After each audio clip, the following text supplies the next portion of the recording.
এই কুলাঙ্গার কাফিল উদ্দিন সালেহী,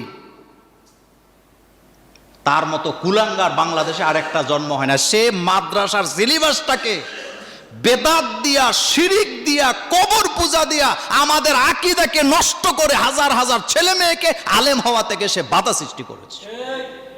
ডক্টরেট করছে, নিজের দাদা হুজুর, দাদা মুহাদ্দিস দাবি করার পরেও মাদ্রাসার সিলেবাসটাকে বেদাত দিয়া, শিরিক দিয়া জনমের মতো শেষ কইরা আলেম যাতে তৈরি করতে না পারে এমন সিলেবাস তৈরি কইরা এখন লুকায়ে আছে এমন দাদা হুজুর আছে না? না, দালাল বেশি দিন কাজে লাগে না, টিকে না। দালালকে কেউ পছন্দ করে না।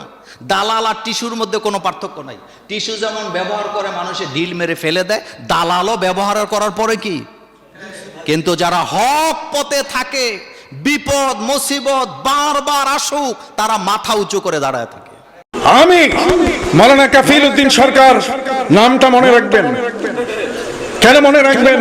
যে আপনাদের মুক্তি নামের ফতোয়া বন্ধ করে দিয়েছিল সরকার, অর্থাৎ বন্ধ করে দিয়েছিল হাইকোর্ট। হাইকোর্ট আইন করে দিয়ে বলেছে যে যদি কোনো মুফতি কেউ ফতোয়া দেয় সাথে সাথে তার হাত করা লাগিয়ে জেলে পাঠাতে হবে। আলেমরা ফতোয়া দিতে পারবে না। ফতোয়া বাংলাদেশ স্টপ করে দেওয়া হয়েছে। সেই ফতোয়ার বিরুদ্ধে সুপ্রিম কোর্টের সাথে আমি মাওলানা কাফিল উদ্দিন সরকার সহ আরো 4 জন ব্যক্তি, আমরা সর্বমোট 5 জন, এই বাংলাদেশের মধ্যে লক্ষ লক্ষ আলেমের ভিতরে 25 জনের মধ্যে ছাঁটাই বাছাই করে 5 জন রাখা হয়েছে। এই 5 জনের মধ্যে আমি একজন। আপনি দেখেন যতগুলো সার্টিফিকেট আছে বাংলাদেশে, মাদ্রাসা বনে, স্কুল বনে, এখন কওমি হুজুরা সার্টিফিকেট পেয়ে বিশাল বড় প্রিন্সিপাল হচ্ছেন। তারা আগে ছিলেন মুহতামিম, এখন তারা প্রিন্সিপাল হয়ে গেছেন। এই মুহতামিম থেকে তারা প্রিন্সিপাল হয়ে গেছেন। আলহামদুলিল্লাহ, আমরা চাই তাদের সুন্দর জীবন চলে আসুক এবং সরকারকে ধন্যবাদ দেই যে আরো ভালো কিছু দেন। এই আলেমরা অবহেলিত হয়ে আছে, কিন্তু এর অর্থ এই নয় যে বাজে ফতোয়া দিয়ে আমাদেরকে নষ্ট করবেন না। আমি সিয়াসতের উপরে পিএইচডি করেছি। আমার পিএইচডি হয়েছে ডক্টরস অফ ফিলোসফি হয়েছে এই 6 জন ইমামের উপরে। সহিহ মুসলিম, বুখারী ও তিরমিজি, আবু দাউদ, ইবনে মাজাহ, নাসাই। বাপের বেটা থাকলে আমার সামনে আসো দেখি। কথা বলেন। তন্ন তন্ন করে খুঁজে ফিরেছি। হাদিস কয়টা পড়ছো তুমি? আমরাও তো হাদিস পড়ছি। তুমি আমাদের হাদিসের জগৎ থেকে ফেলে দিবে ছিটকাইয়া, এমনটা কিন্তু ভাবো না। মাসলা জানতে গেলে ইমাম আবু হানিফার কাছে যাইতে হবে। জোরে কন্যা কার কাছে? ইমাম শাফি, ইমাম আহমদ বিন হাম্বলের কাছে যাইতে হবে। সবাই সব জিনিসের পণ্ডিত না।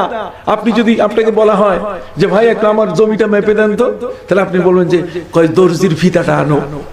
তো দর্জির ফিতা আনলে তখন জমি মাপা যায়? জমি মাপতে গেলে সার্ভেয়ারের জমিন মাপার আলাদা চেন আছে।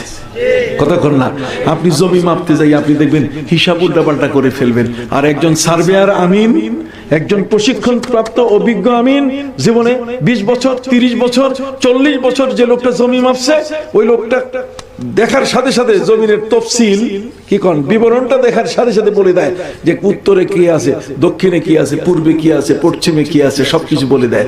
তাহলে মন্ত্রী কি করে আমার খবর পেলেন? তিনি আমাকে আজকে ইসলামিক ফাউন্ডেশন বাংলাদেশের গভর্নর নিযুক্ত করেছেন। বিশাল পদ আমাকে দিয়েছেন, বিশাল পদ। আপনি কল্পনাই করতে পারবেন না যে পদটার ওজন কত বড়। তিনি সে পদে আমাকে দিয়েছেন, এই জন্য আমি তার প্রতি কৃতজ্ঞ। মুফতি মালয়েশিয়ায় মাত্র 17 জন। আমি সরকারকে অনুরোধ করব যে দেশের মুক্তির সংখ্যা যেন কমে আনা হয়। কথা বুঝতে পারলেন? সবাই মুফতি। বাঁশ গাছের নিচে সেও মুফতি, বট গাছের নিচে সেও মুফতি। কথা কন না? শহরের ব্যাঙ্গের সাদার মতো মাদ্রাসা, সেখানেও মুফতি। উনি রিক্সা চালায়, তাও উনি মুফতি। কথা কন না? সব মুফতি হয়ে গেছে। এত মুফতি আমাদের দরকার নাই। কথা কন না? এই শব্দগুলো আমি মাওলানা কাফিল উদ্দিন সরকার, নামটা মনে রাখবেন। কেন মনে রাখবেন?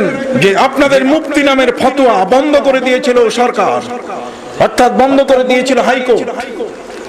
হাইকোর্ট আইন করে দিয়ে বলেছে যে যদি কোনো মুফতি কেউ ফতোয়া দেয় সাথে সাথে তার হাত করা লাগিয়ে জেলে পাঠাতে হবে।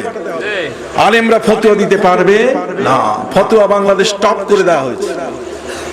সেই ফতোয়ার বিরুদ্ধে সুপ্রিম কোর্টের সাথে আমি মাওলানা কাফিল উদ্দিন সরকার সহ আরো 4 জন ব্যক্তি, আমরা সর্বমোট 5 জন, এই বাংলাদেশের মধ্যে লক্ষ লক্ষ আলেমের ভিতরে 100 জনকে বাছাই করা হয়েছে। 100 জনের মধ্যে ছাঁটাই বাছাই করে 25 জন রাখা হয়েছে। 25 জনের মধ্যে ছাঁটাই বাছাই করে 5 জন রাখা হয়েছে।